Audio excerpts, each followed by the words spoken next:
Несмотря на достижения науки и развитие технологий, существуют древние тайны, которые до сих пор не могут разгадать исследователи и ученые. В этом видео я расскажу о загадочных книгах, необъяснимых снимках, таинственных местах и других загадках истории. В начале 16 века знаменитый путешественник Фердинанд Магеллан проплывал мимо Патагонии, района в южной части Южной Америки. Магеллан и другие члены экспедиции встретили там чрезвычайно высоких людей. Все они были намного выше прибывших европейцев. Один из участников вспоминал, что гиганты были в среднем в 2 раза выше, чем прибывшие мореплаватели, то есть около 3 метров. После этого на протяжении нескольких веков появлялись сообщения от разных путешественников о том, что они также встречали в Патагонии огромных людей. По разным оценкам, рост великанов составлял от 2,5 до 3,5 метров. Но учитывая, что средний рост европейского мужчины в те времена был 1 метр 60 сантиметров, неудивительно, что люди с ростом 2,5 метра и выше казались просто огромными. Кроме того, патагонские гиганты ели сырое мясо, что также было большим удивлением для европейцев. Данные рассказы стали причиной того, что этот район вообще стали называть Патагонией, так как сам Магеллан именовал огромных людей словом «патагонцы». Скорее всего, причина в том, что «пата» на испанском означает «нога» или «лапа». Тем самым Магеллан имел в виду, что у гигантов были огромные ноги. Однако по какой-то загадочной причине к XVIII веку многочисленные рассказы о патагонских гигантах практически сошли на нет. Что же произошло? Неужели огромные люди полностью вымерли? Большинство антропологов и историков в настоящее время считают, что рассказы о патагонских гигантах, скорее всего, были преувеличены. Люди некоторых коренных племен Патагонии, такие как, например, Теуэльче, действительно были достаточно высоки. Примерно 1 метр 80 сантиметров. А так как большинство европейцев были в среднем 1,60 м, то люди на 20 сантиметров выше могли показаться невероятно большими. И хотя данное предположение звучит логично, далеко не все могут поверить в то, что путешественники могли принять людей, которые немного выше их, за 3-метровых гигантов. Возможно, это был вымерший народ или цивилизация. Ведь гиганты Патагонии далеко не единственные люди огромного размера, информация о которых дошла до наших дней. В разных уголках мира исследователи или обычные люди натыкались на человеческие останки гигантского размера или настолько большие предметы быта, что ими могли пользоваться только великаны. Сейчас я расскажу еще о нескольких таких случаях. Гиганты пещеры Лавлок. В 1911 году 2 рабочих на американском Диком Западе собирали помет летучих мышей. В то время это было популярным средством удобрения. В пещере под названием Лавлок они нашли большое количество необходимого материала. Но углубившись вдоль пещеры, рабочие наткнулись на невероятное. Несколько десятков огромных скелетов. От 2 метров 10 до 2,40. Другой факт, который поразил самих рабочих, а позже и прибывших ученых, то, что у скелетов были ярко-рыжие волосы. Данная находка подтверждала легенды индейцев, которые проживали на этой территории. Считалось, что эти гиганты, достигавшие 2,5 метров в высоту с огненно-рыжими волосами, были агрессивны и склонны к каннибализму. В легендах также говорится о затяжной войне между индейцами и гигантами. В конечном счете великаны были повержены. Во время одного из сражений часть гигантов укрылась в пещере Лавлок. Индейцы якобы забросали пещеру горючим материалом и подожгли. Поэтому позже рабочие и обнаружили останки этих людей в большом количестве внутри. Несмотря на немногочисленные сохранившиеся до наших дней находки из пещеры, большинство ученых и археологов относятся к данному случаю скептически. Они указывают на то, что имеющиеся свидетельства не доказывают существование целого народа гигантов. Скептики указывают на то, что у скелетов не могли быть ярко-рыжие волосы, так как после смерти необходимый пигмент исчезает и волосы теряют цвет. Есть версия, что за данным инцидентом могли стоять местные бизнесмены, которые решили придумать захватывающую легенду, чтобы привлечь туристов. Поэтому никаких существенных останков великанов из Лавлока не сохранилось до наших дней. Все, что мы знаем об этом случае, в значительной степени построено на рассказах индейцев, обитавших на этой территории. Великан из Кандагара. В Афганистане среди местных жителей ходила легенда об огромном великане из города Кандагара. Согласно сказаниям, это чудовищное существо, достигающее 3,5 метров в высоту с рыжими волосами. Великан обладал невероятной силой и наводил ужас на жителей ближайших городов и сел. Гигант жил тысячи лет назад, с тех пор впал в спячку, просыпаясь только тогда, когда его тревожили те, кто случайно натыкался на его пещеру. Эта легенда звучала бы как обыкновенная сказка, если бы не события 2002 года. Тогда подразделение американских военных пропало без вести в пустынных афганских горах. За ними отправилась поисково-спасательная команда, которая наткнулась на ужасающую сцену. Останки того подразделения, которое они искали. И было очевидно, что это дело рук колоссального существа. После этого случая многие вспомнили старую афганскую легенду о древнем великане из Кандагара. Возможно, он жив до сих пор? Скептики отвергают эти рассказы, приписывая их психологическому напряжению солдат боевых ситуаций, так как веских доказательств существования гиганта действительно нет. Тем не менее, многие продолжают верить, что великан из Кандагара не вымысел, а результаты его зверств лишь тщательно скрываются. Поэтому легенда так и продолжает жить. Великан из Кастельно. Эта история произошла в маленькой французской деревушке Кастельно-ле-Лёс. В конце 19 века было сделано открытие, которое навсегда изменило наше восприятие гигантов и породило бесчисленные теории о существовании этих мифических существ. История начинается в 1890 году, когда местный антиквар и археолог-любитель раскопал 3 крупных фрагмента костей. Исследовав эти останки, археолог пришел к выводу, что они принадлежали человеку необычайного роста, достигавшему приблизительно 3,5 метров в высоту. Это был не целый скелет, а несколько костей, но они позволяли предположить, что этот человек, если он вообще был человеком, был бы значительно выше любого известного человека в то время. Когда новость об этой находке распространилась, люди начали называть останки великаном из Кастельно, и загадочная фигура быстро стала популярным предметом местных мифов. На протяжении многих лет эта история породила бесчисленное множество гипотез. Некоторые думают, что гигант был представителем исчезнувшей расы сверхлюдей, в то время как другие полагают, что кости были доказательством посещения нашей планеты внеземными существами. Однако, несмотря на увлекательный характер этих легенд, научное сообщество по-прежнему скептически относится к истинной личности великана из Кастельно. Некоторые эксперты утверждают, что фрагменты костей могли быть неправильно идентифицированы и вообще не принадлежать человеку. Кроме того, отсутствие дальнейших находок подобных останков заставило многих усомниться в достоверности первоначальных находок. Еще больше подозрений вызывает то, что первоначальные кости со временем были утрачены, что делает невозможным для современных ученых проведение всестороннего анализа с использованием передовых методов. В результате реальная история великана из Кастельно остается окутанной тайной. Гигант Сьерра-Невады. Это существо, известное по мифам народов, живших рядом с горами Сьерра-Невада в Северной Америке. Якобы в конце 19 века даже находили его скелет, который составлял 4 метра в высоту. Однако после этого никаких сообщений о новых находках, связанных с этим существом, не поступало, и ученые считают всю историю данного гиганта не более чем мифом. Многие из перечисленных случаев объединяет то, что они не рассматриваются всерьез учеными. Однако это не значит, что исследователи полностью исключают вероятность существования великанов на нашей планете. Если мы говорим о человеческих существах необычайных размеров, то примеры гигантов существовали на протяжении всей истории. Эти люди, часто страдающие такими заболеваниями, как гигантизм, могли достигать высоты более 2,5 метров. Рекордсменом здесь является американец Роберт Уордлоу. Его рост до сих пор остается мировым рекордом, несмотря на то, что Роберт умер почти 100 лет назад. Однако, если мы рассматриваем мифических гигантов, то есть человекообразных существ с ростом 3 метра и выше, то здесь ученые настроены скептически. Время от времени появляются заявления об обнаружении гигантских скелетов. Они, как правило, лишены научной достоверности.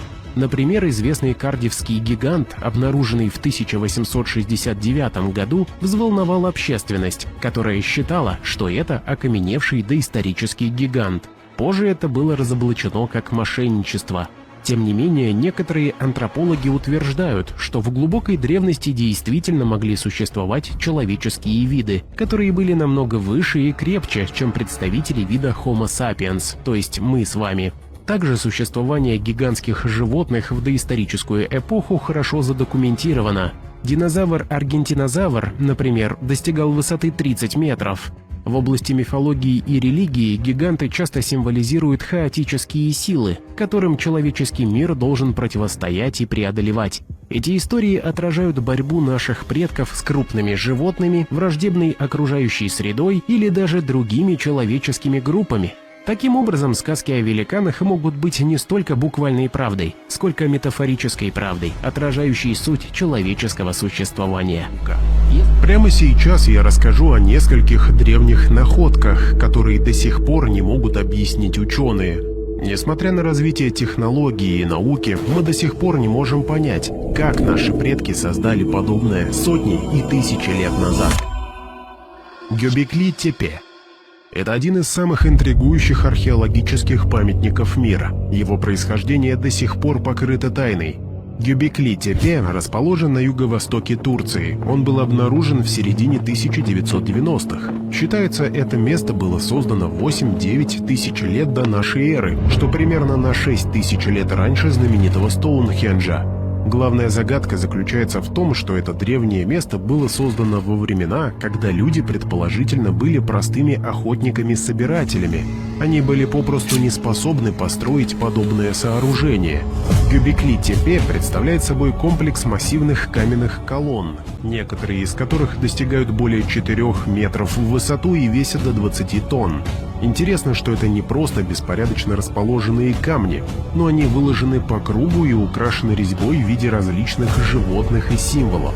Как, почему и кем были сконструированы, расставлены и выгравированы эти камни, остается загадкой.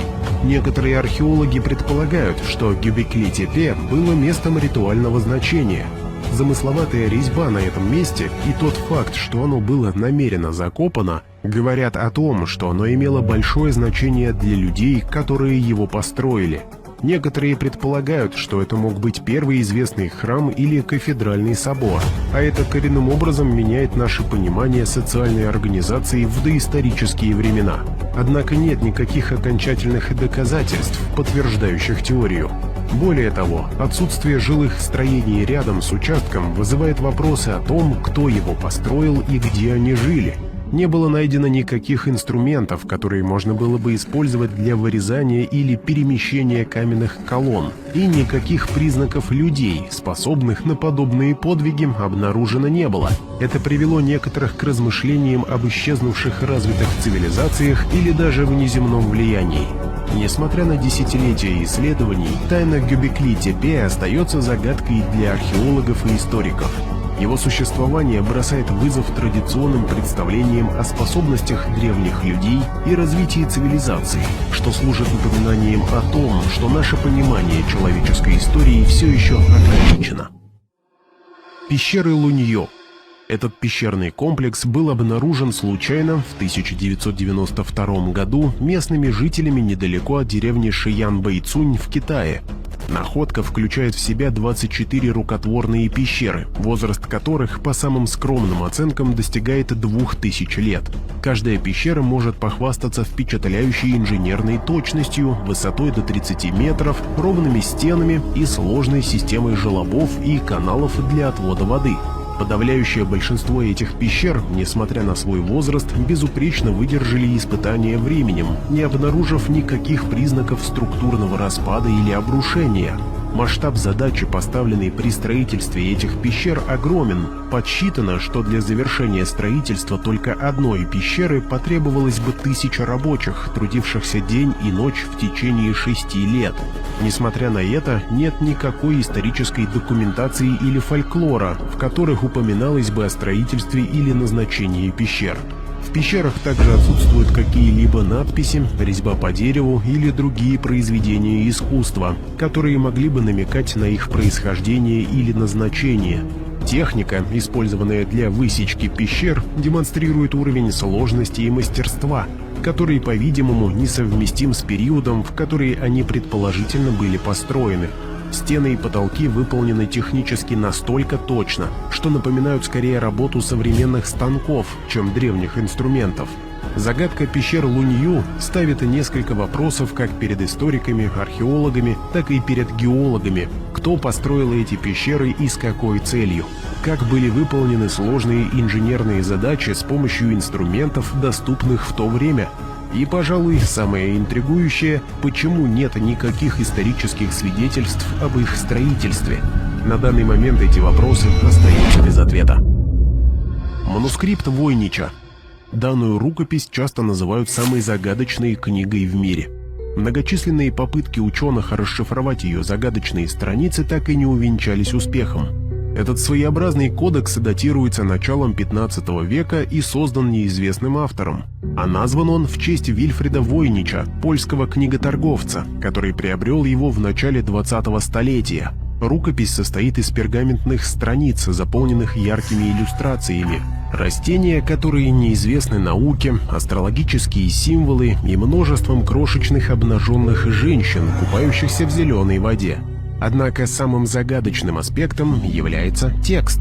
Рукопись создана на неизвестном языке или коде, который не поддается никаким попыткам его взломать. Было выдвинуто несколько гипотез о происхождении манускрипта, содержании и назначении.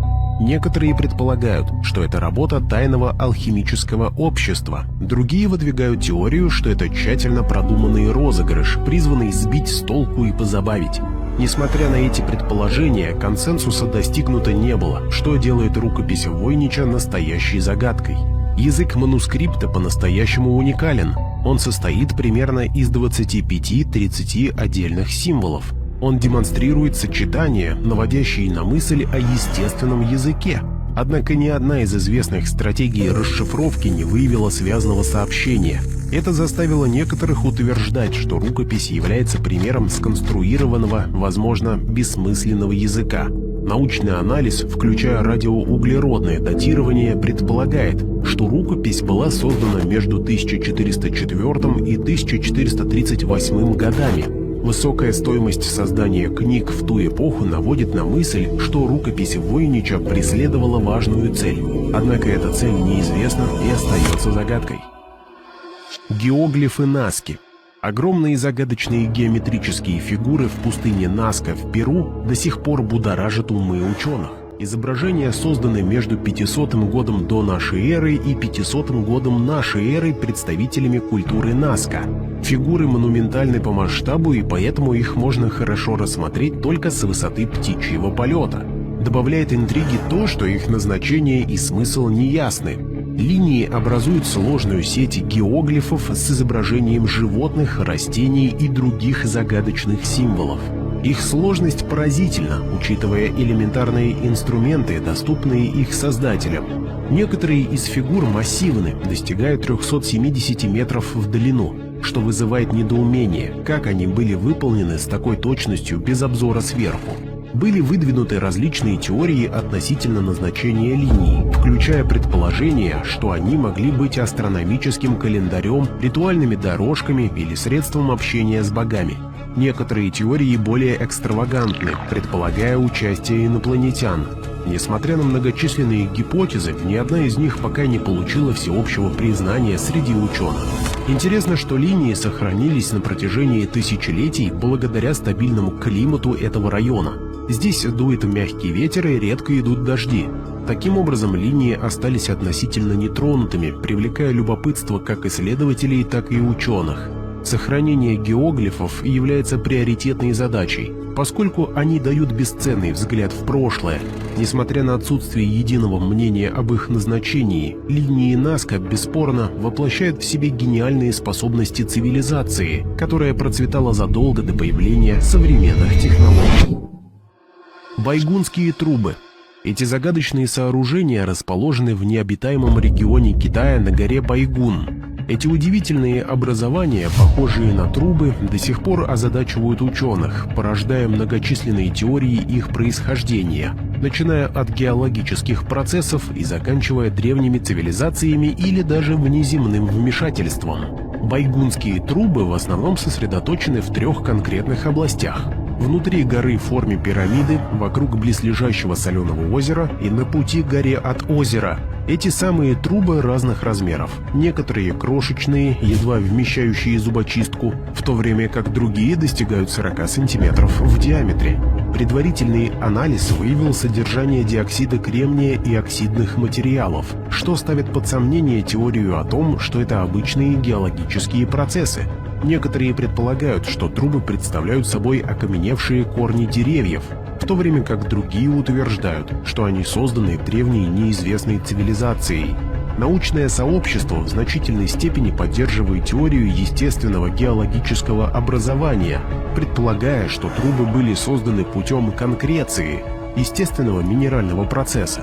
Тем не менее, странное расположение и организация этих трубообразных сооружений вызвали любопытство и спекуляции, сделав байгунские трубы символом необъяснимых явлений прошлого. Карта Пири-Рииса.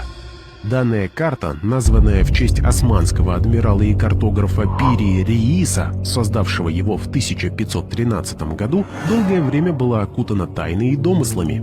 Карта, нарисованная на куске пергамента из кожи газели, является старейшей известной турецкой картой, показывающей Новый Свет, и она невероятно подробна.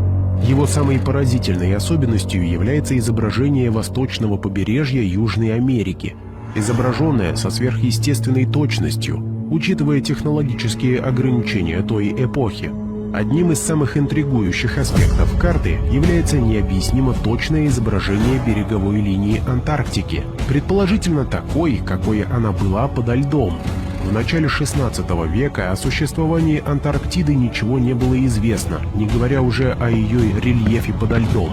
Это несоответствие привело к появлению множества теорий, начиная от древних затерянных цивилизаций и заканчивая внеземной помощью.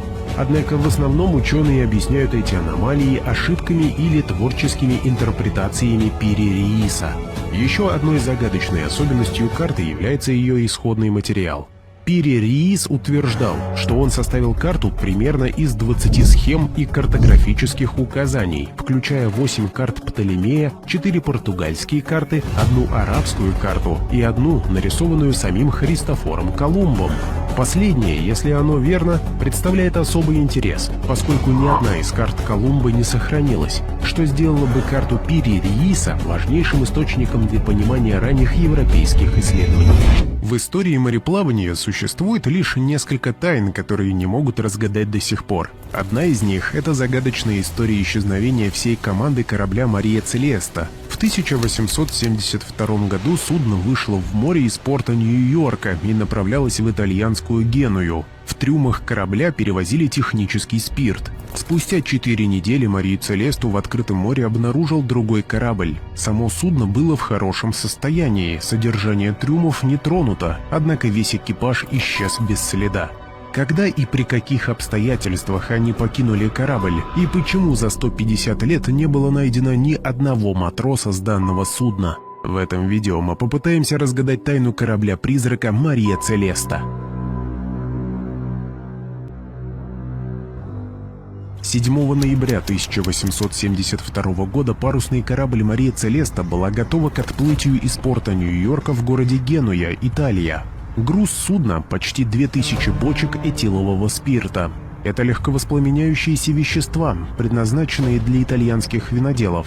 За штурвалом стоял капитан Бенджамин Брикс, опытный моряк с хорошей репутацией. Этот маршрут через Атлантику был для него привычным делом.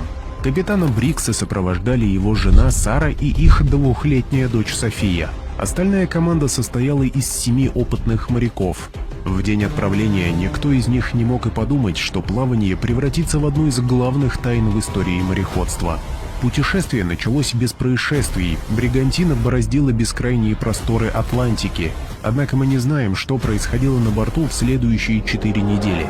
5 декабря 1872 года команда корабля «Деи Грация» заметила Марию Целесту, дрейфующую в неспокойных водах у Азорских островов. Капитан Грации хорошо знал судно Мария Целеста и его капитана. Ему показалась странной траектория движения судна и отсутствие какой-либо ответной реакции.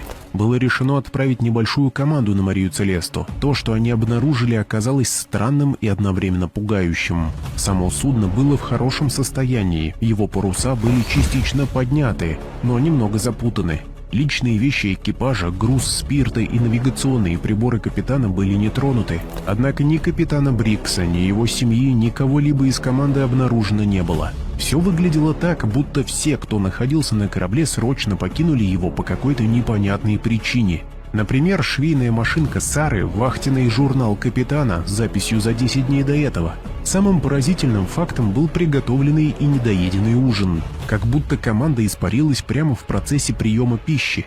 Судовой журнал не давал каких-либо ответов или каких-то намеков на причину случившегося. В последней записи говорилось о рутинной навигации без упоминания бедствия или катастрофы.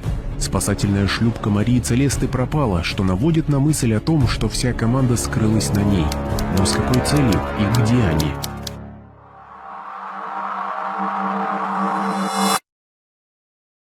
Выдвигались самые разные теории произошедшего – пиратство, мятеж или нечто более зловещее. Тем не менее, на судне не было следов борьбы или насилия. Груз был не тронут, а ценные вещи остались на борту, что опровергает теории о пиратстве или бунте команды. Владельцы судна «Деи Грация», которая вернула Марию Целесту в порт Гибралтара, через суд потребовала за это компенсацию.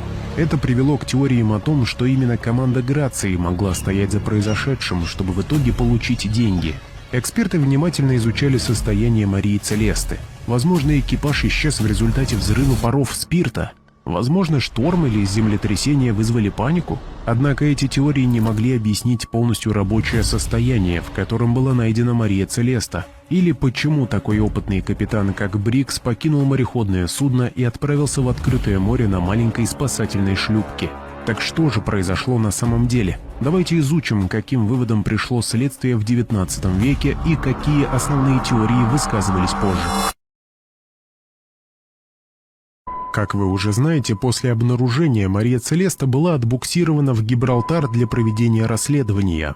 Именно документы следствия и являются главными источниками информации о произошедшем. Следователи тщательно изучили каждую деталь корабля и, конечно, в ее бортовом журнале. В итоге не было выявлено никаких признаков насилия или другого криминала на борту. Тщательное изучение состояния Марии Целесты лишь добавило таинственности. Во время судебных слушаний по делу возникло множество версий. Некоторые настаивали, что причиной стало пиратство, несмотря на отсутствие украденного груза или ценностей. Другие высказывали предположение о мятеже, но те, кто знал членов команды и Брикса, говорили, что такой вариант развития событий крайне маловероятен. Кстати, давайте чуть подробнее узнаем, из кого же состояла команда Марии Целесты. В основе тайны Марии Целесты лежит капитан Бенджамин Брикс, фигура, олицетворяющая морской дух той эпохи. Опытный моряк Брикс был известен своей компетентностью, заботой о благополучии своей команды и прочными семейными узами. Он был женат на Саре Элизабет Коп, и море было их общей страстью, кульминацией которой стало их судьбоносное путешествие на борту Марии Целесты с их маленькой дочерью Софией. Перед отплытием опытный капитан Брикс тщательно подготовился к путешествию. Он убедился, что Мария Целеста готова к плаванию и хорошо снабжена провизией. Он также тщательно подобрал команду, отобрав людей, которые были известны своим опытом и надежностью. Среди них был его первый помощник Альберт Ричардсон, который раньше плавал с Бриксом и которому тот безоговорочно доверял. Жизнь Брикса и его команды на борту Марии Целесты, скорее всего, происходила штатно. Каждый из моряков отвечал за свои обязанности. Каждый день плавания был наполнен тяжелой работой по управлению судном, от непосредственного управления кораблем и поддержания парусов до обеспечения сохранности груза. Морское путешествие, особенно через Атлантику, было непростым и опасным делом в XIX веке. Такие путешествия были сопряжены с огромными трудностями, от борьбы с непредсказуемой погодой до навигации с использованием ограниченных технологий.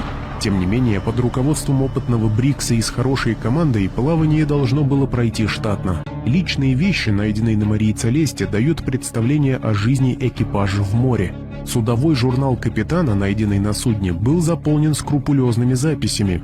Его личные вещи и вещи команды остались нетронутыми. Это лишний раз говорит о внезапном и таинственном исчезновении экипажа. Теперь давайте снова вернемся к теориям, которые высказывались во время следствия в XIX веке, а также в последующие годы. Всерьез рассматривалась версия природных явлений. Могло ли внезапное землетрясение побудить экипаж поспешно покинуть судно, опасаясь затопления? Или матросы неправильно истолковали опасность, эвакуировались, а позже затонули в водах океана? Те, кто настаивал на природных причинах, чаще всего склонялись к сильным волнам. Якобы они сначала заставили команду срочно покинуть корабль, а затем поглотили шлюпку с людьми. Главный минус этой теории также в том, что внутри не было обнаружено признаков спешки, а сам корабль не выглядел так, будто попал в сильный шторм. Землетрясение также маловероятно, так как на ближайшей суше в этот период не было зафиксировано каких-либо толчков. Еще одна популярная версия касалась груза технического спирта. Было высказано предположение, что пары из бочек могли вызвать у экипажа опасения о надвигающемся взрыве, что привело к поспешной эвакуации. Тем не менее, теория не объясняет отсутствие каких-либо повреждений или следов спешки. Если команда эвакуировалась быстро, то неминуемо должны были остаться признаки этого. За последние 150 лет появлялись и другие теории. Некоторые современные эксперты предполагают, что причиной стало сочетание факторов. Неисправный хронометр привел к навигационным ошибкам. Ситуацию усугубила плохая погода. Экипаж мог быть дезориентирован, и это вынудило его покинуть судно. Возможно, они видели поблизости берег, что на самом деле оказалось миражом. Метеорологи и океанографы внесли свой вклад в дискуссию. Они проанализировали исторические погодные условия и океанские течения, чтобы реконструировать условия, с которыми могла столкнуться Мария Целеста. Тем не менее, эти научные исследования так и не смогли поставить окончательную точку в этой истории. Несмотря на развитие технологий за последний век, исследователи не смогли выяснить со стопроцентной точностью, что же произошло с экипажем корабля Мария Целеста. Данная тайна стала основой для большого количества книг и фильмов. И это только добавило известности данной таинственной истории. Этот дом в американском городке Амитивиль является одним из самых печально известных домов в Соединенных Штатах. Дурная слава этого дома связана с ужасным событием и последующими рассказами о живущих там привидениях. Темная история дома началась 13 ноября 1974 года, когда Рональд Дефео-младший убил 6 членов своей семьи. Амитивиль – это маленький тихий городок с 10 тысячами населения, и для жителей данное событие стало настоящим шоком. Рональд был осужден за убийство, однако на этом история не закончилась. Спустя год семья Лутц переехала в этот дом, зная о его трагическом прошлом. Их пребывание продлилось всего 28 дней, поскольку они сбежали из дома, утверждая, что пережили серию ужасающих паранормальных явлений. В их рассказах фигурировали таинственные запахи, необъяснимая зеленая слизь, сочащаяся из стен, стаи мух зимой и невидимые силы, которые якобы били и толкали их. Эта история была описана в книге «Ужас Амитивиля. Правдивая история» 1977 года, которая стала бестселлером. В книге переживания семьи Лутца изображались как борьба с демоническими силами, хотя скептики часто ставили под сомнение правдивость этих утверждений. На протяжении многих лет последующие владельцы дома в Амитивиле не сообщали о каких-либо паранормальных явлениях, что заставило многих поверить, что рассказы семьи Лутц были преувеличены или сфабрикованы.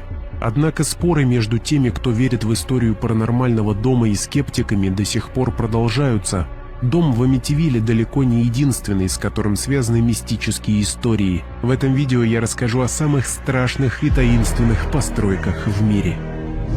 Замок Брисак, Франция. Эта постройка расположена в живописной долине реки Луара и известна не только своей визуальной красотой, но и страшной легендой о зеленой даме.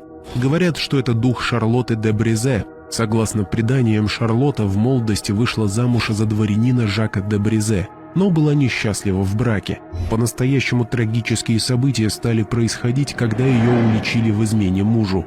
История гласит, что однажды ночью ее муж, разгневанный неверностью, жестоко убил Шарлотту и ее любовника. Говорят, что с тех пор дух Шарлотты, названный «Зеленой леди» из-за зеленого платья, в котором ее часто видели, бродит по комнатам и коридорам замка. Как посетители, так и местные жители сообщали о том, что видели ее. Чаще всего ее видят в башенной комнате часовни, на ее лице ужасные дыры там, где должны быть глаза и нос, что придает ей устрашающий вид. Ее присутствие также сопровождается жуткими звуками. Дом Винчестеров, США. В городе Сан-Хосе в США стоит дом, с которым связана страшная таинственная история. Этот огромный особняк в викторианском стиле когда-то был резиденцией Сары Винчестер, вдовы наследника знаменитой оружейной компании Винчестер. Строительство дома началось в 1884 году и продолжалось почти непрерывно в течение 38 лет, вплоть до смерти Сары Винчестер в 1922 году. Причина такого длительного строительства покрыта тайной. Существует версия, что после смерти ее мужа и дочери Сару преследовало проклятие. Медиум утверждал, что духи тех, кто был убит из винтовок, произведенных компанией Винчестер, были причиной несчастий и посоветовал Саре построить для них дом.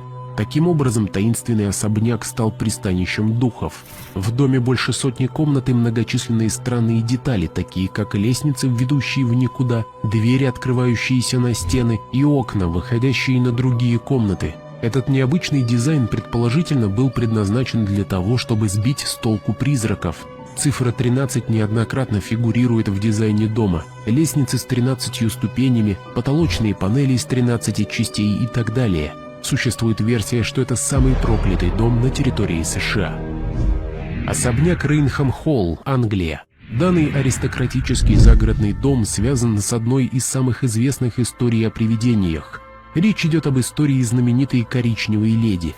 Леди Дороти Уолпол была замужем за британским государственным деятелем XVIII века Чарльзом Тауншендом. Чарльз был известен своим темпераментом. После того, как он уличил свою жену в измене, то в качестве наказания запер ее в одной из комнат, из которой она не выходила вплоть до своей смерти. Первое зафиксированное появление коричневой леди произошло в 1835 году на рождественском приеме, где гости увидели ее в коричневом парчевом платье, с бледным лицом и горящими глазами. Самое известное наблюдение произошло в 1936 году, когда фотографы из журнала запечатлели то, что выглядело как призрак, спускающийся по парадной лестнице. Эта фотография во многом стала причиной известности особняка Рейнхэм-Холл. На протяжении многих лет поступало множество сообщений о странных наблюдениях и происшествиях, от необъяснимых звуков до появления призрачной фигуры в коричневом. Подлинность самой фотографии не вызывает сомнений. Однако скептики предполагают, что причиной появления снимка стала ошибка в работе фотокамеры или элементарная грязь на объективе. Особняк Лэмпов, США. Это историческое здание расположено в городе Сент-Луис. Из-за произошедшей там трагедии дом является одним из самых известных зданий с привидениями в Америке. Построенный в 1860-х годах особняк был домом семьи Лэмп, богатых пивных магнатов. Несмотря на их достаток, семью преследовали несчастья, приведшие к серии трагических событий, которые, по мнению многих, стали причиной появления в особняке призраков. Падение династии Лэмпов началось со смерти из-за болезни сына Фредерика Лэмпа. Это событие повергло главу семьи Уильяма в глубокую депрессию, из-за чего он вскоре совершил самоубийство. Беды в доме на этом не закончились. В 1920 году дочь Уильяма также покончила с собой. За ней последовали еще два родственника. Причина смерти у всех одинакова – суицид. На протяжении многих лет появлялись многочисленные сообщения о паранормальных явлениях в особняке Лэмпов. Посетители и жильцы сообщали о звуках шагов в пустынных частях дома, призраках и ощущении необъяснимого присутствия. Считается, что наиболее часто встречающимися призраками являются сами члены семьи Лэмп. Особняк Лэмпов был отреставрирован и теперь функционирует как ресторан и гостиница, а его история с привидениями привлекает посетителей. Постройки на острове Павелья, Италия. Зловещая репутация острова появилась в XIV веке во время вспышки бубонной чумы. Повелье стало карантинной зоной, местом, куда привозили больных и умирающих, часто против их воли, чтобы предотвратить распространение болезни. Подсчитано, что во время этих вспышек чумы на острове погибло более 100 тысяч человек. Их тела были сожжены на больших погребальных кострах. И говорят, что почва острова содержит высокий процент человеческого пепла. Мрачная история острова продолжалась и в 20 веке, когда там была построена психиатрическая больница. Согласно некоторым легендам, врач больницы подвергал пациентов пыткам и экспериментам. Говорят, что доктор в конце концов сошел с ума от мучений духов и бросился с колокольни больницы. У данных историй нет точных подтверждений, но тем не менее у острова по-прежнему мистическая репутация. Повелье была необитаема с тех пор, как в 1960-х годах больница закрылась. Итальянское правительство ограничило доступ общественности на остров, что только подогревало интерес и порождало разговоры о паранормальных явлениях на Повелье. Посетители, которым удалось вступить на остров, сообщали о тяжелой гнетущей атмосфере, странных тенях и необъяснимых звуках. Замок Франклина, США. Дом был построен в 1865 году для Ханнеса Тидемана, богатого немецкого иммигранта, и поначалу был символом его успеха. Однако вскоре произошла трагедия. В короткий промежуток времени умерли сразу несколько членов семьи Тидеман, в том числе 15-летняя дочь. Эти смерти в сочетании с деспотичным характером главы семьи порождали слухи и домыслы о темных делах в стенах особняка. Зловещая репутация дома росла благодаря рассказам о потайных ходах, секретных комнатах и спрятанных телах. Легенды рассказывали о скелете маленького ребенка, обнаруженном за стеной, и ходили слухи, что Тидеман нес ответственность за различные убийства, хотя эти истории остаются неподтвержденными. После Тидеманов дом несколько раз переходил из рук в руки, и в том числе был нелегальный пивной во время сухого закона. Сообщения о паранормальных явлениях в замке Франклин варьируются от звуков детского плача до видений женщины в черном, выглядывающей из окон, и необъяснимых пятен по всему дому. Этих сообщений было достаточно, чтобы укрепить репутацию замка как место паранормальной активности. Дом в городе Виллиск, США. Это здание знаменито тем, что в 1912 году там произошло жестокое преступление, которое до сих пор не раскрыто. В ночь на 10 июня 1912 года семья Мур, 2 родителей и 6 детей, были убиты с помощью топора в собственном доме. Жестокость произошедшего шокировала.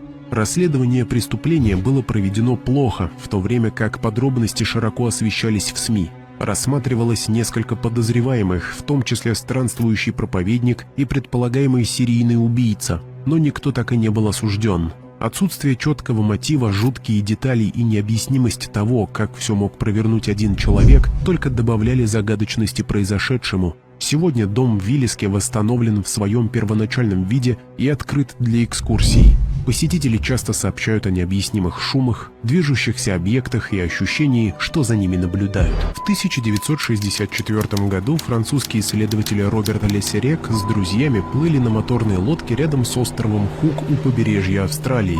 В тот момент они столкнулись с загадочным существом. Согласно рассказу Лессерека, монстр был более 20 метров в длину. По строению тела он был похож на гигантского головастика с длинным хвостом и чем-то напоминающим рот или рану на голове. Группа наблюдала за существом в течение нескольких минут. Монстр оставался неподвижен. Люди в лодке первоначально предположили, что он, возможно, мертв или отдыхает. Лессерек воспользовался возможностью и успел сделать несколько снимков. После этого существо скрылось в глубине, не оставив никаких свидетельств своего существования, кроме данных фото. Публикация фотографии морского чудовища с острова Хук в различных газетах и журналах по всему миру вызвала шквал предположений. Ученые и морские биологи тщательно изучили снимки, их мнения разделились. Одни считали это фейком, сделанным с помощью подводной лодки или специальной модели. Другие полагали, что удалось запечатлеть доисторическое существо, до того неизвестное науке. Несмотря на многочисленные теории, так и не удалось прийти к однозначному мнению относительно морского чудовища с острова Хук. Фотография до сих пор будоражит умы энтузиастов, которые ищут неизвестные виды животных. Это далеко не единственный фотоснимок, тайну которого не могут разгадать многие годы. В этом видео я расскажу о самых таинственных кадрах за всю историю. Призрак Рейнхем-Холла. Это один из самых известных снимков, где, возможно, запечатлено привидение. Некоторые полагают, что на снимке ясно видна фигура умершей леди Дороти Уолпол. Фотография была сделана в 1936 году во время съемок интерьеров имения Рейнхэм-Холл в Британии. На снимке видно нечто похожее на туманную фигуру, которая спускается по парадной лестнице. Это изображение стало важным доказательством существования призраков для многих людей, увлеченных паранормальными явлениями. Леди Дороти Уолпол жила в 17 веке. Она вышла замуж за Чарльза Тауншенда, знатного британского аристократа, который также был известен своим вспыльчивым характером и жестоким нравом. Согласно легенде, Дороти изменяла в браке, что привело к тому, что муж запер ее в одной из комнат Рейнхэм-Холла. Девушка оставалась там больше 10 лет, вплоть до своей кончины, предположительно от оспы. Однако ходили слухи, что с ней очень плохо обращались, что и стало причиной смерти. Знаменитый снимок призрака Дороти также называют «коричневой леди» из-за коричневого платья, в котором она, как говорят, часто ходила по залам имения. Различные сообщения о появлении призрака возникали, начиная с XVIII века. Самый известный случай произошел в 1835 году во время рождественского ужина, где сразу несколько гостей утверждали, что видели призрак девушки. Тем не менее, только после появления в журнале знаменитого снимка 1936 года история привидения из Рейнхэм-Холла привлекла по-настоящему большое внимание.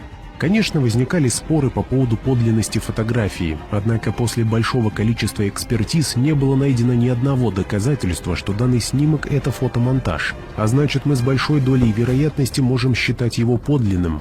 Другое предположение экспертов заключается в том, что появление данного объекта на снимке могло быть вызвано двойной экспозицией или элементарным дефектом камеры или объектива. Так или иначе, точного ответа, что изображено на снимке призрака из Рейнхэм-Холла, у нас до сих пор нет. Фото путешественника во времени. Данный снимок был сделан в Канаде в 1941 году на церемонии открытия моста Саут-Форкс. На фото изображена толпа, одетая в стиле той эпохи, за исключением одного человека, чей наряд кажется поразительно неуместным. Молодой мужчина одет во что-то похожее на современные солнцезащитные очки и спортивную одежду, включая футболку с логотипом.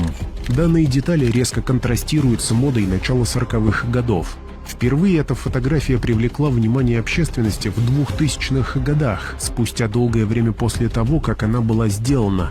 Ее показали среди других на выставке в местном музее. Тогда путешественник во времени быстро стал сенсацией в интернете, и люди по всему миру стали предлагать различные интерпретации и теории. Некоторые предположили, что фотография является неоспоримым доказательством перемещений во времени. Другие приводили более рациональные объяснения, утверждая, что одежда и аксессуары могли быть доступны в тот период, хотя и редко, или что изображение просто сделано в фотошопе. Последний аргумент не слишком состоятелен, так как до сих пор не найдено доказательств, что снимок изготовлен с использованием какого-либо редактора. Интересно, что на фото фигура мужчины выделяется еще по нескольким причинам. Его поведение кажется слишком расслабленным и не соответствующим остальным людям. Кроме того, камера, которую он держит в руках, выглядит слишком продвинутой для той эпохи. Скептики в то же время отмечают, что и фотоаппараты подобной одежды и очки уже существовали в 1940-х годах, но не были широко распространены. Фотографии НЛО из Макминвилля. Данные снимки сделаны на ферме рядом с городом Макминвиль на западе США в 1950 году. Тихим майским вечером Эвелин Трент заметила металлический объект в форме диска, движущийся по небу. Она позвала своего мужа Пола, который быстро принес фотоаппарат и успел сделать 2 снимка до того, как объект умчался прочь. На фото можно рассмотреть летательный аппарат в форме тарелки с плоским дном и круглым куполом. Именно так многие представляют себе НЛО. Фотографии привлекли внимание всей страны после публикации в местной газете, за которой последовала статья в популярном журнале Life. Подлинность фотографий много обсуждалась. С одной стороны, супруги Тренты на протяжении многих лет не противоречили сами себе в многочисленных интервью. Это скорее говорит, что они не выдумали историю. Также у них не было никакой финансовой выгоды от снимков. Скептики, однако, предлагали различные приземленные объяснения, например, что это откровенная фальсификация с использованием моделей или отражающих объектов. Также высказывалась версия, что это лишь неправильная интерпретация вполне обычных летающих объектов или атмосферных явлений.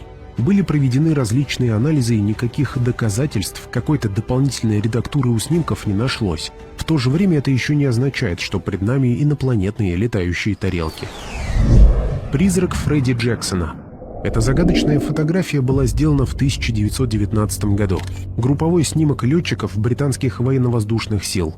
После того, как фотограф проявил снимок, он заметил странную деталь. За спиной одного из офицеров виден слабый силуэт мужского лица. Члены эскадрильи опознали в этой призрачной фигуре механика Фредди Джексона.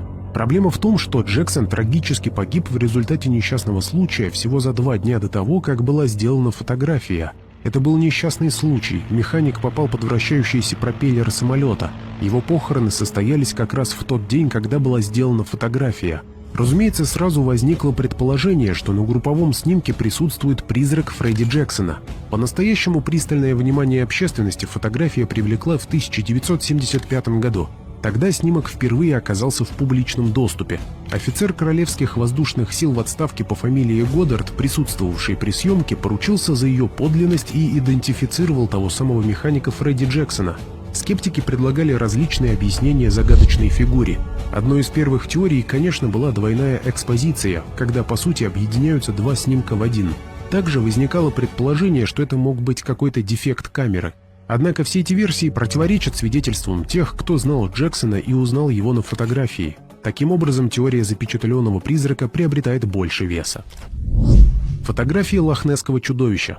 Речь идет об одной из самых загадочных легенд в истории. Лохнесское чудовище, также известное как Несси. Расположенное в горной местности Шотландии озеро Лох-Несс является крупнейшим по объему пресноводным водоемом в Великобритании. Существует давняя легенда о чудовищном существе, скрывающемся в его глубинах. Тайна Несси получила значительное распространение благодаря серии фотографий и наблюдений. Самым известным снимком монстра является фото, сделанное в 1934 году. На нем якобы были изображены голова и шея монстра, появляющиеся из воды. Эта культовая фотография, сделанная доктором Робертом Уилсоном, изначально казалась неопровержимым доказательством существования Несси. Изображение поразило весь мир, сделав лохнесское чудовище символом необъяснимого и неопознанного.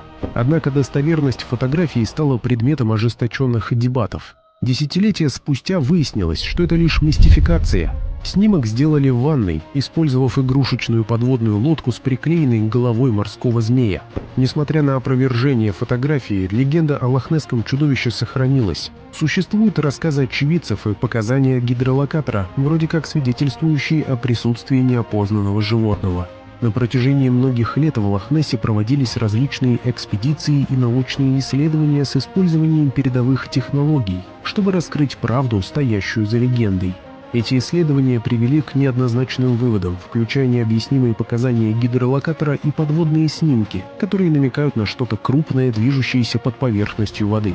Однако все эти доказательства не были достаточны для научного сообщества, чтобы убедить в существовании крупного неизвестного животного. Фото женщины в косынке. Речь идет о загадочной женщине, обнаруженной на фото в момент убийства президента Джона Кеннеди в 1963 году в американском Далласе. Эти снимки также известны под названием «Леди-бабушка». Так прозвали женщину из-за ее головного платка, который напоминает то, что обычно носят пожилые русские женщины. Загадочная бабушка обнаружена на многочисленных фотографиях с места убийства. Многих поражает, что она стоит с камерой рядом с местом происшествия, при этом внешне невозмутима. Несмотря на хаос, происходивший после знаменитых выстрелов в президента, бабушка сохраняла спокойствие, продолжая фотографировать. В тот момент большинство свидетелей бежали или попрятались, при этом женщина в косынке спокойно шла в направлении поросшего травой холма. Кроме того, в отличие от других свидетелей, женщина в косынке никогда не давала интервью или показания. Отсутствие подобных материалов и фотографий, которые она, возможно, сделала на месте происшествия, делает бабушку предметом значительного интереса среди исследователей и сторонников теории заговора. Учитывая ее близость к событию и возможные ракурсы, ее фотографии или видеопленки могли бы дать важную информацию о произошедшем, потенциально прояснив нерешенные вопросы о количестве стрелявших и их местоположении. Было предпринято несколько попыток идентифицировать женщину в косынке. В 1970-х годах женщина по имени Беверли Оливер выступила с заявлением, что она является той самой бабушкой. Она рассказала, что ее пленка была конфискована агентами ФБР. Однако эта версия была быстро разоблачена. В рассказе Оливер было большое количество несоответствий. Например, та камера, на которую она якобы снимала, еще не поступила в продажу в тот момент. Истинная личность бабушки и содержание ее фотографий до сих пор остаются одной из давних загадок произошедшего с президентом Кеннеди. Падающее тело на семейном фото Куперов. На этом снимке якобы запечатлен момент во время семейного собрания. Все выглядит нормальным, за исключением ужасающей аномалии. Размытая фигура, по-видимому, тело, свисающее вверх ногами с потолка. При этом рядом ничего не подозревающая семья, позирующая для снимка. Происхождение этой фотографии окутано тайной, и существуют многочисленные версии произошедшего. Согласно наиболее распространенной версии, семья Куперов, недавно переехавшая в старый дом, устраивала свой первый семейный ужин. В разгар празднования была сделана эта фотография. Только когда снимок проявили, то заметили на нем жуткую фигуру, свисающую с потолка. Удивительно, что ни один член семьи не видел этой фигуры в момент, когда была сделана фотография. К сожалению, нет конкретной информации о происхождении снимка, личности семьи Купера или местоположении дома, что заставляет некоторых усомниться в подлинности истории. Скептики предполагают, что фотография может быть результатом ранних методов редактирования снимков или просто-напросто постановкой с целью создать страшную легенду. Однако есть и те, кто полагает, что это могло быть паранормальное явление, и на снимке запечатлен призрак. Увы, из-за недостатка информации не удается установить истинную причину появления данного снимка. Книга Сойги. Книга Сойги, также известная как Алдарая, является одной из самых загадочных рукописей эпохи Возрождения. Этот латинский трактат XVI века о магии и мистицизме, наполненный криптографическими таблицами и сложными заклинаниями. Книга интриговала ученых и мистиков на протяжении многих поколений. Начнем с того, что само существование книги Сойги долгое время считалось легендой. О ней было известно главным образом благодаря упоминаниям в дневниках Джона Ди, известного английского математика, астронома, астролога и советника королевы Елизаветы I. Ди был глубоко увлечен оккультизмом и алхимией. В своих дневниках он упоминал о книге Сойги и своих попытках расшифровать ее смысл, особенно ее многочисленные таблицы, заполненные буквами и цифрами. Однако на протяжении веков основной текст был утерян, превратив книгу Сойги в мистическую тайну. Повторно книга Сойги была обнаружена только в 1994 году. 2 экземпляра книги были найдены в 2 разных библиотеках, и мир наконец-то получил возможность воочию ознакомиться с содержанием таинственной рукописи. Книга содержит трактаты по магии, теологические рассуждения и, что особенно примечательно, большие таблицы букв, расположенные, казалось бы, случайным образом. Считается, что эти таблицы, каждая из которых связана с определенным демоном, содержат зашифрованные знания. Многие полагают, что буквенно-цифровые таблицы в книге Сойги являются кодом, скрывающим глубокие эзотерические истины. Эти таблицы состоят из 36 строк и столбцов, что составляет в общей сложности 1296 различных ячеек, заполненных буквами. Системный подход книги предполагает глубокую математическую и криптографическую основу, область, в которой Джон Ди обладал значительным опытом. Действительно, интерес Ди к книге был в значительной степени продиктован его желанием расшифровать эти таблицы. Задача, которая, как он верил, раскроет глубокие духовные истины. В своем стремлении расшифровать книгу Сойги Ди даже пытался общаться с ангелами. Эти ангелы, согласно заметкам Ди, подтвердили значимость книги Сойги и дали некоторое представление о ее толковании. Однако даже при предполагаемом ангельском участии Ди так и не смог расшифровать код. В последние десятилетия книга Сойги подверглась научному анализу, в то время как многие из теологических и магических трактатов, содержащихся в книге, сегодня понятны ученым, то вот буквенно-цифровые таблицы остаются в значительной степени нерасшифрованными. Некоторые исследователи полагают, что они скрывают форму словесной магии, при которой определенные комбинации букв и цифр могут быть использованы в ритуальных целях. Однако это лишь теория. Данную тайну еще только предстоит разгадать исследователям будущего. Предсказание Нострадамуса.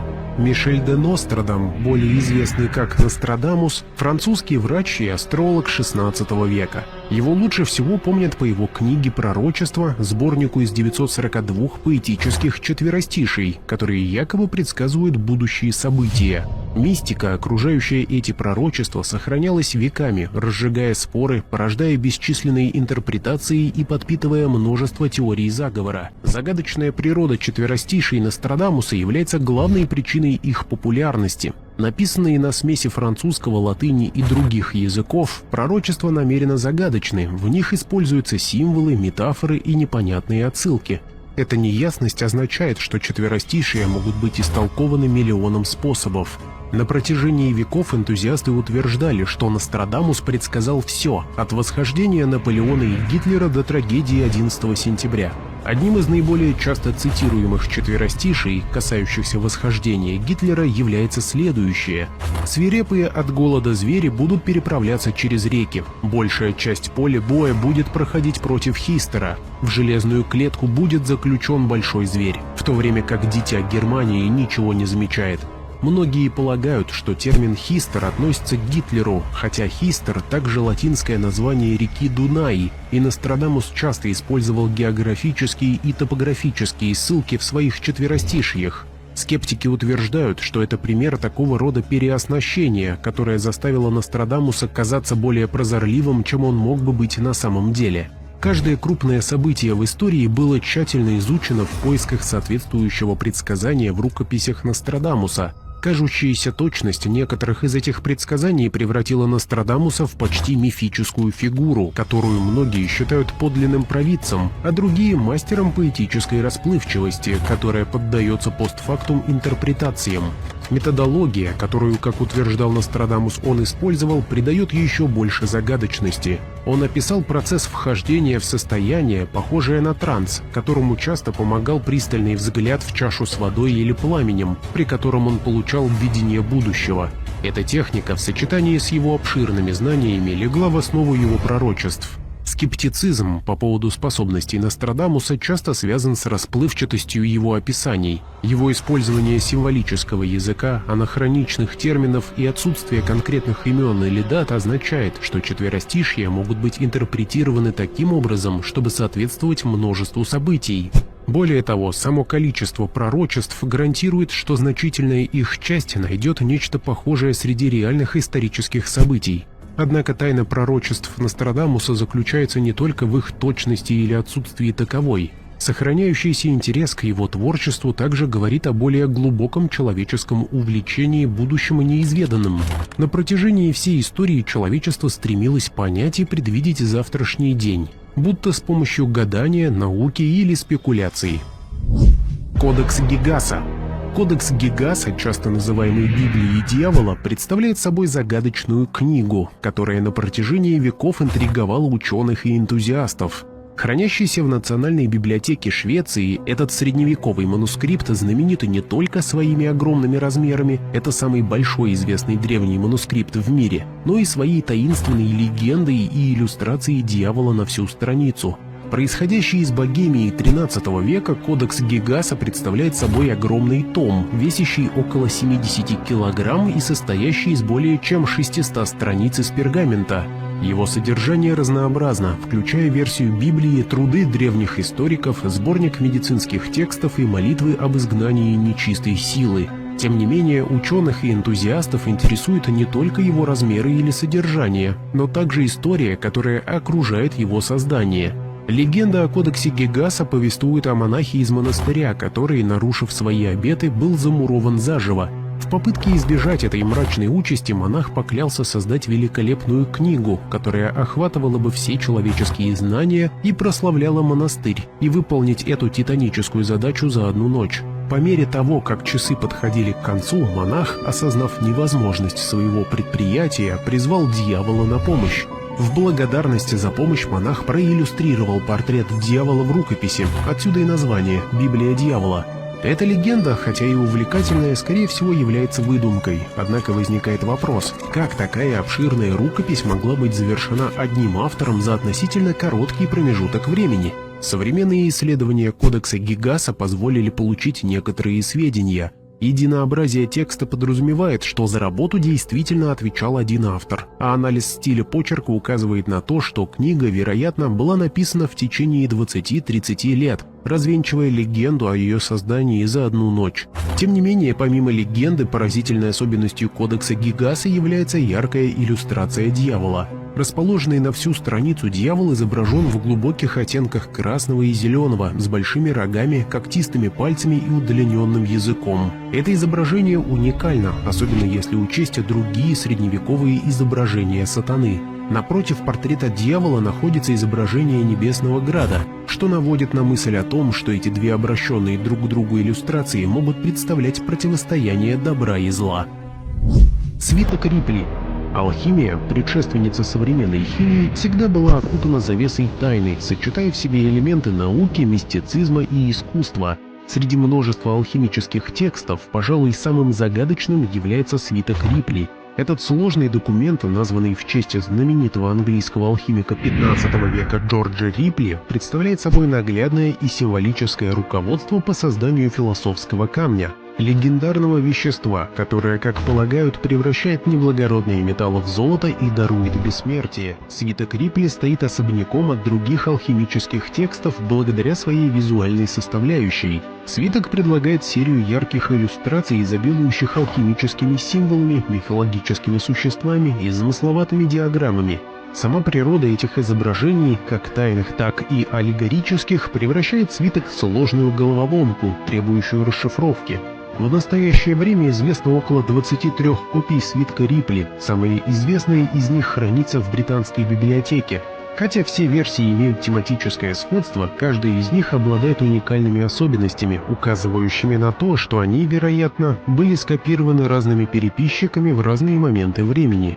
Эти свитки, преимущественно 16 и 17 веков, различаются по размеру, причем самый большой достигает почти 6 метров в длину.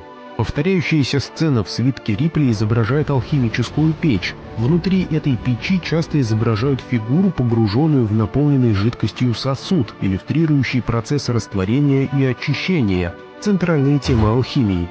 Свиток также демонстрирует множество мифологических существ, от львов и драконов до мудрецов и нимф, каждая из которых символизирует различные алхимические концепции. Также на свитке содержится текст. Это поэтические отрывки и загадочные фразы. Фрагменты дают ключ к интерпретации изображений, но они намеренно загадочны, призваны скрыть алхимические секреты от непосвященных и в то же время направлять тех, кто хорошо разбирается в этом ремесле.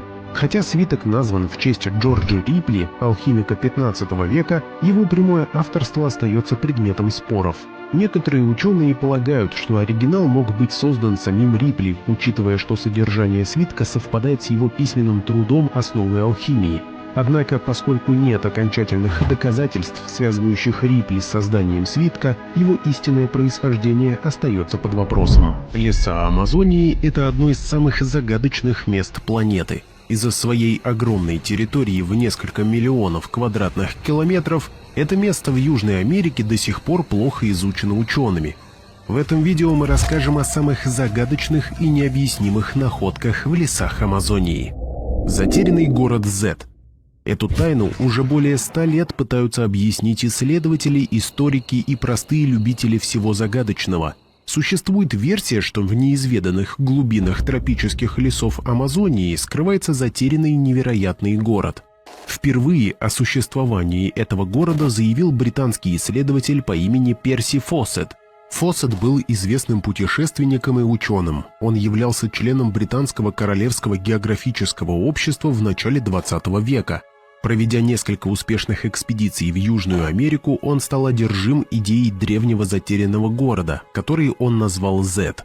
Вдохновленный местными легендами, старыми картами и историческими записями, Фоссет предположил, что Зет был образован древней развитой цивилизацией.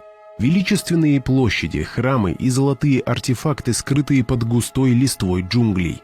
Фоссет отправился в экспедицию, чтобы найти город в 1925 году в сопровождении своего сына Джека и еще одного участника. После этого никого из 3 исследователей никогда не видели, ни живыми, ни мертвыми. Их исчезновение также стало одной из загадок лесов Амазонии. Несколько экспедиций пыталось найти Фоссета и других двух участников, но все попытки не увенчались успехом. Затерянный город Z также не обнаружен до сих пор. Марикокси. Еще одна загадочная история амазонских лесов. Марикокси называли существ, которые очень напоминают снежных людей, но обитают на территории Южной Америки. Причем сообщения об огромных волосатых существах продолжают поступать до сих пор. Есть версия, что марикокси – это кочевые существа, которые бродят по густым тропическим лесам, живут в примитивных хижинах или пещерах. По описаниям марикокси крепкие существа высотой от 1,5 до 3,5 метров. Они двуногие и обладают сходством с первобытными людьми. Племена, живущие в лесах Амазонии, из поколения в поколение передают рассказы об этих существах. В некоторых версиях марикокси предстают как опасные агрессивные великаны, которые поедают в том числе людей. По другим данным, марикокси, несмотря на свой внешний вид, очень доброжелательные и не угрожают человеку. Пропавшего британского исследователя Перси Фоссета часто ассоциируют с загадкой марикокси. Во время одной из своих экспедиций в Южную Америку в начале 20 века Фоссет описал встречу с этими существами, чем только подтвердил данные местных племен. Однако, несмотря на многочисленные сообщения и наблюдения, нет никаких физических свидетельств существования марикокси, таких как останки скелетов, артефакты или фотографии. Отсутствие реальных доказательств привело к тому, что многие считают марикокси не более чем мифом. Правда, не стоит забывать, что леса Амазонии по-прежнему плохо изучены. Гигантская анаконда Амазонии. В самом сердце тропических лесов Амазонии скрывается тайна, которая на протяжении многих поколений привлекает исследователей – загадка гигантской анаконды. Анаконды являются типичными обитателями лесов и реки Амазонки. Самый крупный из местных видов анаконд достигает 5-8 метров в длину и весит под 100 килограмм. Так вот, считается, что та самая загадочная гигантская анаконда еще больше этого известного вида. По предположениям, данное существо обитает глубоко в отдаленных, неисследованных просторах тропических лесов Амазонки. Его длина более 12 метров, что больше, чем размер всех известных науке сородичей анаконды. Сообщение об этих колоссальных змеях восходит к началу 20 века, когда некоторые исследователи рассказывали, что видели анаконду своими глазами. Их рассказы, задокументированные в дневниках, дают намеки на реальность этого невероятного монстра. Однако многие ученые по-прежнему настроены скептически. Не отвергая полностью возможность существования гигантской анаконды, они сходятся во мнении, что отсутствие конкретных доказательств относит гигантскую анаконду к области мифов и легенд. Загадочная кипящая река.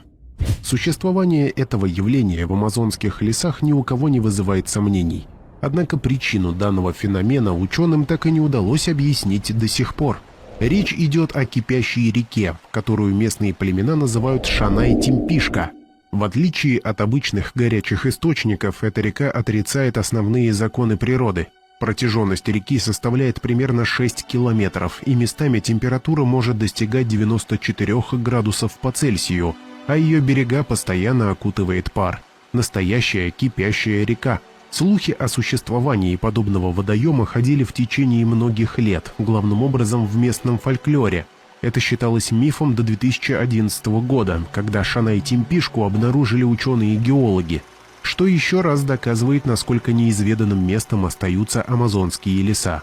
Кипящая река представляет собой научную загадку. Геотермальные водные источники обычно находятся вблизи вулканов или на границах тектонических плит, где земная кора намного тоньше. Однако леса Амазонии находятся далеко от каких-либо действующих вулканов и расположены в центре тектонической плиты, что делает существование кипящей реки необъяснимым. Ученые ограничиваются лишь гипотезами. Они предполагают, что тепло распространяется по разломам и трещинам в земной коре, нагревая воду по мере ее подъема на поверхность. Тем не менее, размер и температура реки остаются аномалией. Кроме того, вокруг кипящей реки обитает огромное количество живых существ, которые как-то смогли адаптироваться к экстремальным температурам. Розовый амазонский дельфин. Тайна розового дельфина или бота, как называют его местные жители, дополнительное подтверждение, что леса Амазонии – это почти отдельная планета. Розовые дельфины не являются типичными морскими обитателями, они водятся в реке Амазонке. Эти животные известны своим своеобразным неестественным розовым оттенком, который кажется совершенно отличным от серого цвета их морских сородичей. Боты не рождаются розовыми, но с возрастом приобретают свой неповторимый цвет. Амазонские племена глубоко уважают и боятся этих существ, полагая, что они обладают магическими свойствами. Согласно некоторым легендам, эти мистические дельфины превращаются в красивых юношей, которые соблазняют деревенских женщин, чтобы с восходом солнца вернуться к своему животному облику. С научной точки зрения, розовые дельфины продолжают интриговать ученых по всему миру. Их исключительный интеллект подтверждается большим размером мозга, сравнимым с человеческим. Кроме того, в отличие от других видов дельфинов, эти загадочные существа обладают способностью поворачивать шею на 180 градусов и обладают отличной маневренностью, благодаря своим несросшимся позвонкам. Эта способность помогает им ориентироваться в непредсказуемых водах Амазонки. К сожалению, численность розовых дельфинов постоянно сокращается из-за строительства плотин и загрязнения окружающей среды. Племена Яномама.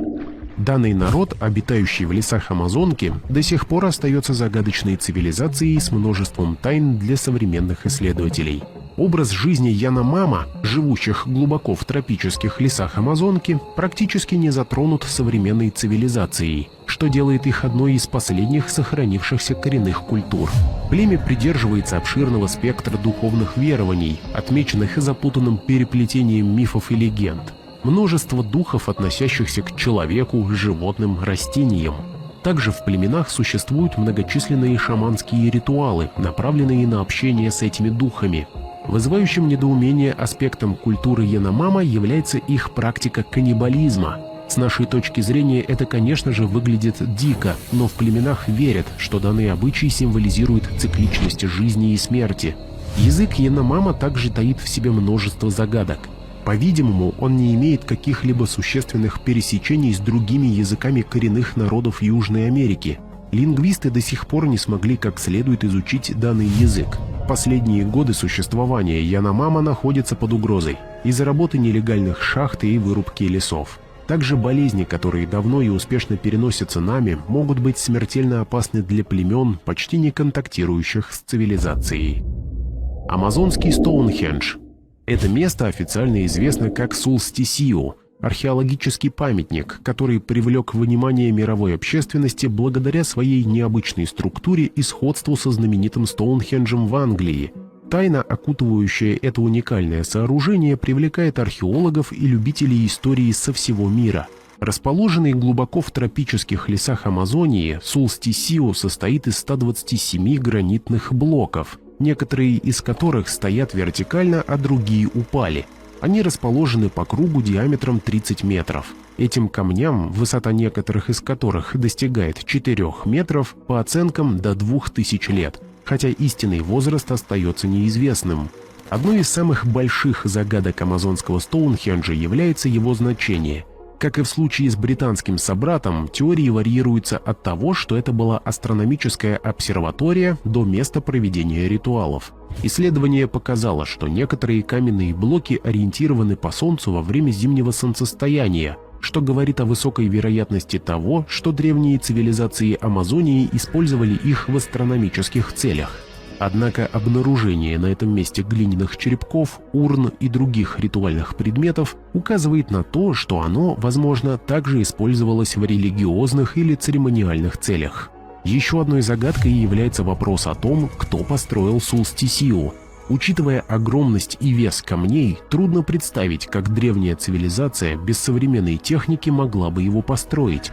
Теории указывают на сложное организованное общество, существовавшее в лесах Амазонии задолго до прихода европейцев. Это общество, видимо, было гораздо более сложное, чем полукочевые племена, которые, как традиционно считалось, населяли этот регион. Бурый паку. Данный вид рыб, обитающих в бассейне Амазонки, славится своими удивительно похожими на человеческие зубами. Однако, что по-настоящему загадочно, так это не только эстетическое сходство, но и их необычная сила. В отличие от человеческих зубов, которые преимущественно перерабатывают мягкую пищу, зубы паку предназначены для раскалывания крепких орехов и плодов, которые попадают в воду. Состав зубов паку вызывает интерес среди ученых. Сочетание веществ, некоторые из которых содержатся и в человеческих зубах, придает зубам бурых паку невероятную прочность. Точно организованная структура этих зубов также повышает способность выдерживать значительные нагрузки. Тайна того, как эволюция привела к созданию такой сложной оптимизированной зубной системы, является увлекательным предметом изучения. Понимание структуры зубов рыбы паку потенциально может проложить путь к достижениям в стоматологии человека и разработке более прочных и долговечных зубных протезов. Не забудьте поставить лайк, если вам было интересно это видео. Также подписывайтесь на канал и оставляйте свои комментарии.